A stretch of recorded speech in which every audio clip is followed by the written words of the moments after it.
寒冷的是，真侪人爱食羊肉炉，毋过伫中国食到的羊肉、猪肉，竟然有可能是猫仔肉。这是中国有动保人士咧找找失踪动物的时，意外救到真侪险险啊互掠去杀的猫仔。因为羊肉较贵，猫仔肉较俗，真侪肉担就用猫仔肉来加做羊肉，赚乌心钱。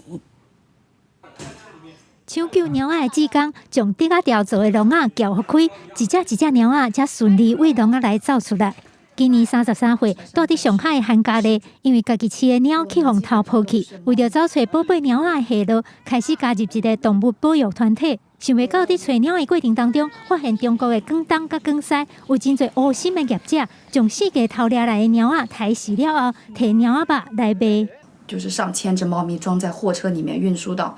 可能通过1000多公里左右，1500公里左右，然后路程，然后运送到广东，每天可能都达到几十辆的猫车。韩家丽甲一阵动物保育的志工，今年10月，伫江苏的张家港一个蒙阿埔，发现货车顶头拢是偷掠来的猫仔，通知警方，顺利救出将近1000只猫仔。这个猫有的一看就知影，原本是有主人伫饲的猫，差一点仔就互抬来食。其实恶心的业者会将猫肉加做羊肉还是猪肉来卖，食的人可能根本都唔知影，家己食到的是猫肉。但是因为羊肉的价值是猫肉的6倍，而且偷掠猫根本就是唔免本钱的生意，所以才有遮侪人会做这种残忍的代志。韩家丽讲，伊伫调查这个偷掠猫的歹徒的时，捌几摆受到真严重的威胁。这是一个河南猫贩子，他直接找到我的电话，